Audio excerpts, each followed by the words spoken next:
रहें और एक साथ मिलकर चलें और जैसा हमारे पूर्ववर्ती लोगों ने किया है वैसा ही हम भी करें। महाभारत में भी एक पंक्ति आती है, महाजनों एन गतः सपंथा।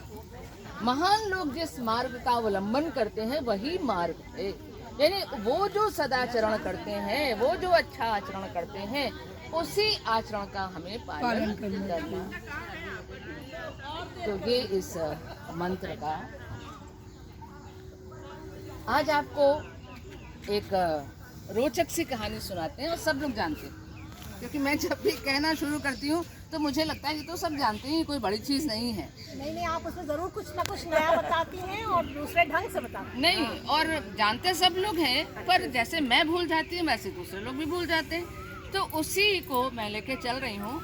अभी तक हम लोग महाभारत की कथा से ही चल रहे थे और महाभारत में आप सबको पता है कि पांडवों को 12 वर्ष तक उन्होंने वन में इधर उधर भटकते हुए अपना समय व्यतीत किया और 1 वर्ष का जो उनका काल था अज्ञातवास था।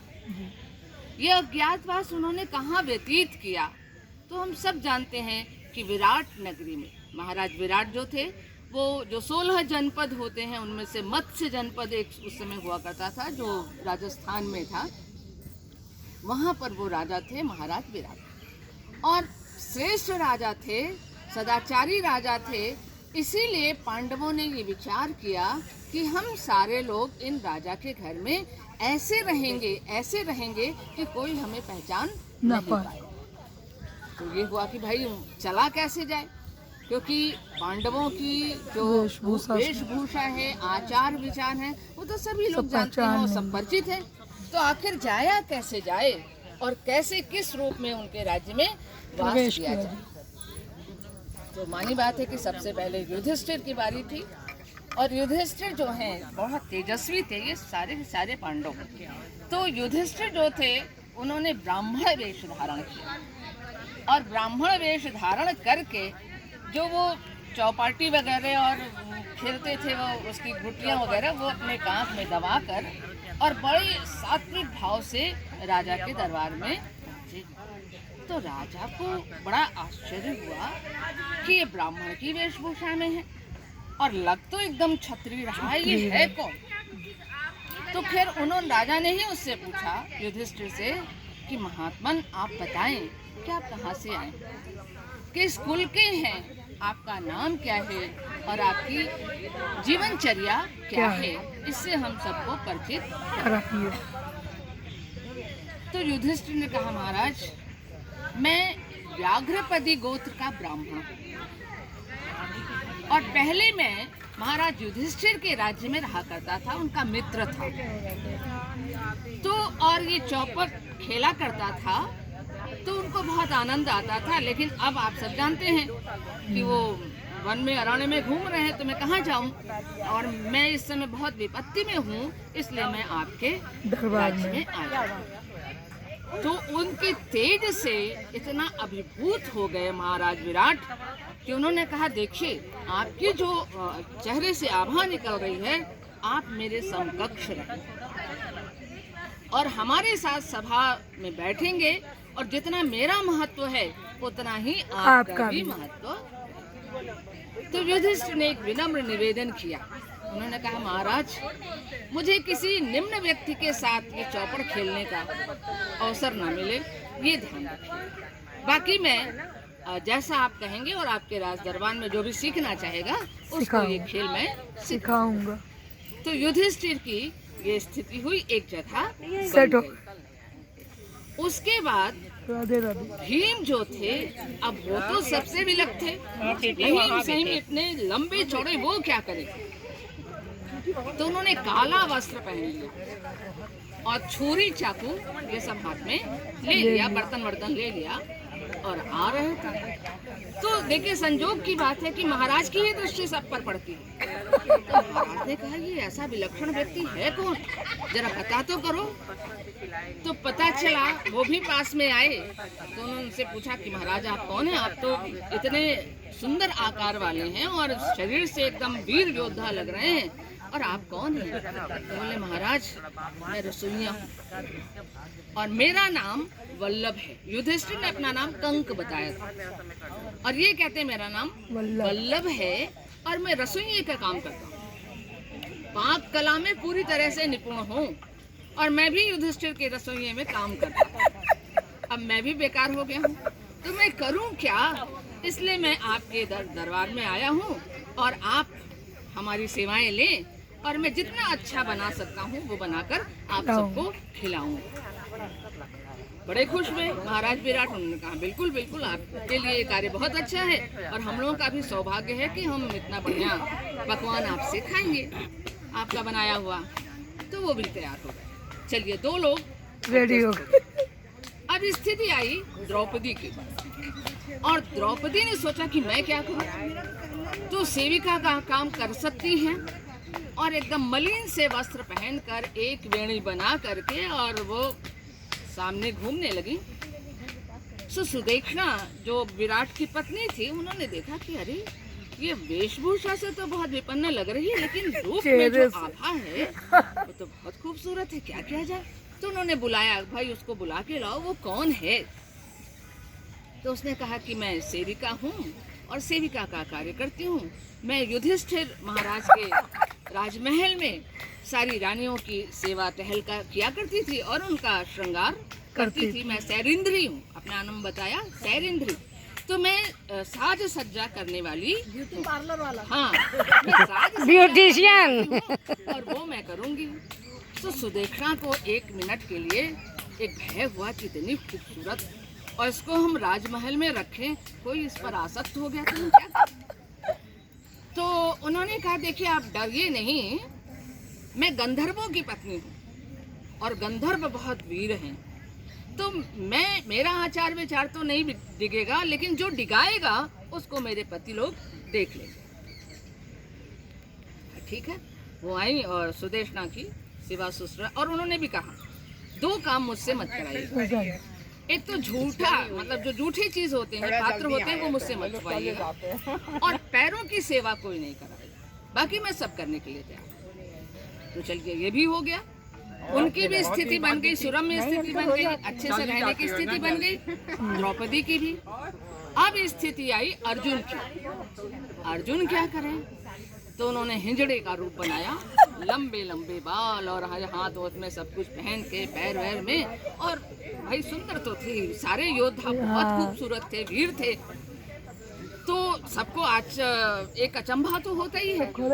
लेकिन वो क्या हुआ कि वो भी आए राज दरबार में और उन्होंने राजा से भाई पूछा कि आप कौन हैं, कैसे यहाँ आए? तो बोले कि देखिए मैं बृहन्नला हूँ, मेरा नाम बृहन्नला है और मैं युधिष्ठिर के राज दरबार में वहाँ पर स्त्रियों को नाच गाना सिखाया करता था। तो आपकी पुत्री है, आपके निवास में जो लोग हैं उनको मैं ये सब सिखा दूंगा। तो उन्होंने कहा अच्छा ठीक है, तुम्हारी रुचि इसमें है तो तुम ये काम करो।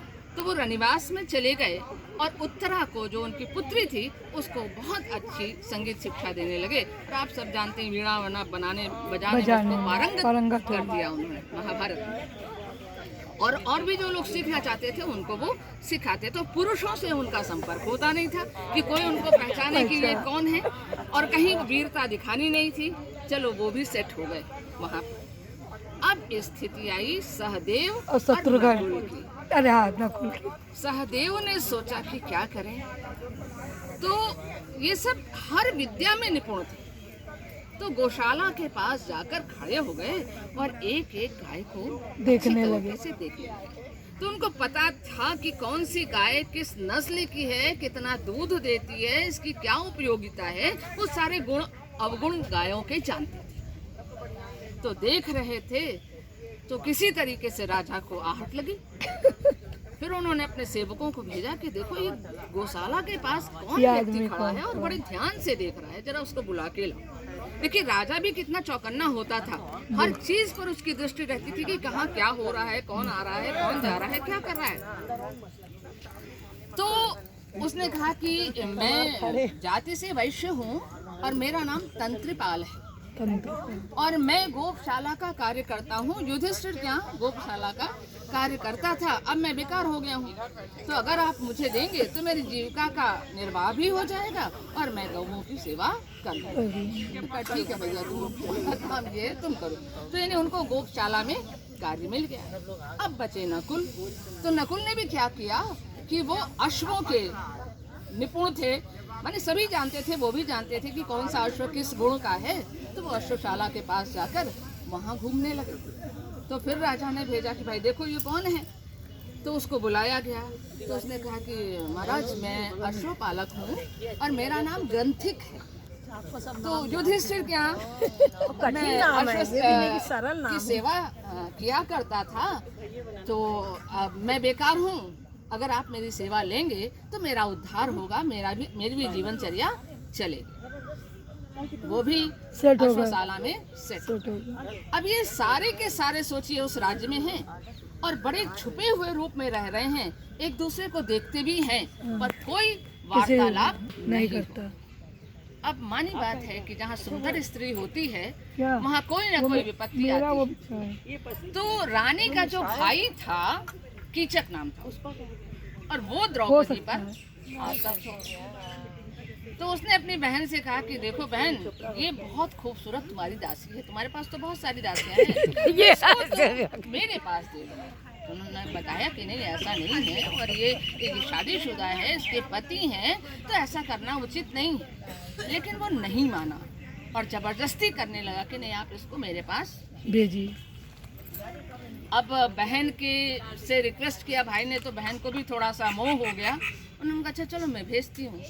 तो एक दिन शाम को उसको भेजा कि आप दासी के रूप में द्रौपदी को भेजा कि जाओ वहाँ पर और वहाँ से कुछ पकवान बनवाए हैं मेरे भाई ने, तो मेरे लिए ले आओ और मदिरा भी ले आओ। उसने कहा देखिए मुझे वहाँ मत भेजिए, कीचक की नीयत अच्छी नहीं है, तो मैं वहाँ जाना नहीं चाहती। उन्होंने कहा नहीं नहीं तुम जाओ। तो वो चली तो गई और उसने कहा कि भाई ये मंगाया है रानी ने, तो बोली ये तो कोई और ले जाएगा, तुम मेरे पास रहो। और फिर उसको आक्रोश आया, उसने सारा कुछ छोड़ा, उसने कहा नहीं मुझे नहीं चाहिए कुछ, और वो भागने लगी। भागते भागते वो राजसभा में आ गई और कीचक ने क्या किया, पीछा करते करते उसको राजसभा में जाकर लात मारी।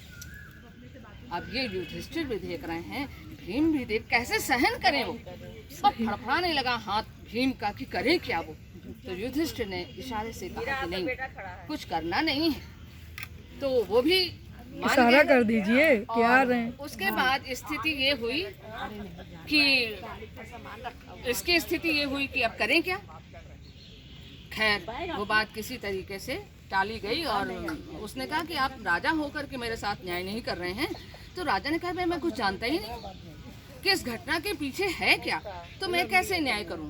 तो खैर सब लोग हट गए और उसके बाद स्थिति ये आई कि द्रौपदी जो थी वो रात में गई भीम के पास और बहुत रोई। उन्होंने कहा आप 5 पतियों के होते हुए हमेशा मेरे साथ अन्याय हुआ, अभी भी आप लोगों को दिखाई नहीं पड़ता, तो मुझे तो अपनी मृत्यु कर लेनी चाहिए। तो उन्होंने कहा अच्छा ऐसा करो कि तुम उसको ऐसे चक्कर में फंसा लो और उसको ये ना आहट लगे कि तुम झूठ बोल रही हो और कोई दूसरा भी ना जाने, उसको नाट्यशाला में लेकर आओ रात में, फिर मैं उसको देखता हूँ। तो इसने जा करके फिर वो तो पीछे लगेगा ही, कीचक मानी बात है। तो उसने कहा अच्छा ठीक है, मैं सब जगह सबके देखते हुए तो ऐसा नहीं कर सकती, तुम आओ रात्र में हम लोग नाट्यशाला में चलते हैं, फिर हम लोग मिलेंगे। नाट्यशाला में ले जाती है, वहाँ भीम पहले से ओढ़ गिर के बैठे हैं और पहुँचते ही इतना मारा अधमरा हो गया, मार डाला उसको। और मारने के बाद वो अपने जहाँ से आए थे, जहाँ उनका वास था, वहाँ चले गए और द्रौपदी ने शोर करके बताया कि देखो मेरे साथ अत्याचार करने वाले को मेरे गंधर्व पतियों ने इस तरह से विनष्ट किया, तो मेरे साथ जो भी अत्याचार करेगा वो जीवित नहीं बचेगा। तो इस तरीके से ये कथा हुई और फिर कुछ समय के बाद जब ये 13वां वर्ष समाप्त होने लगा तो युधिष्ठिर के यहाँ तो ये खबर पहुँच गई उनके दुर्योधन के यहाँ कि भाई एक ऐसा था, उसने ऐसे ऐसे व्यक्ति को मारा है। फिर दंगल वंगल भी हुआ तो उसमें भी इन्होंने पछाड़ दिया था पहलवानों को। तो इनको लगा कि ये कौन है, तो उन सबों ने मंत्रणा की, छुप छुप कर देखा जाए कि कौन है। खैर धीरे धीरे समय व्यतीत हो गया, 1 साल का समय व्यतीत हो गया। तो दुर्योधन के यहाँ लोगों ने कहा कि अब तो विराट कमजोर हो गया, क्योंकि कीचक ही तेज था, वही सारा देखता था राजपाट, तो चलो उस पर आक्रमण करके उसका राज्य ले लिया जाए। उन लोगों ने आक्रमण किया, 5 पांडवों ने मिलकर उसको हराया, और फिर वो विराट का राज्य भी इनको प्राप्त हो गया। देखिए ये वाला प्रसंग कीचक वाला बिल्कुल दिमाग से साफ था, याद नहीं था कि ये वाला वो हो जाता, बता तो रही हूँ मैं, हो जाता। बताया गया हाँ दिमाग से साफ महाभारत जो पुरानी, जो सबसे पहले महाभारत आई है, उसमें ये है। हाँ, वो हदायती सब चीजें हैं और हर व्यक्ति जानता है, पर ये है कि थोड़ा सा भूल जाता है। मैं खुद भूल जाती हूँ। आपको इतने सबके नाम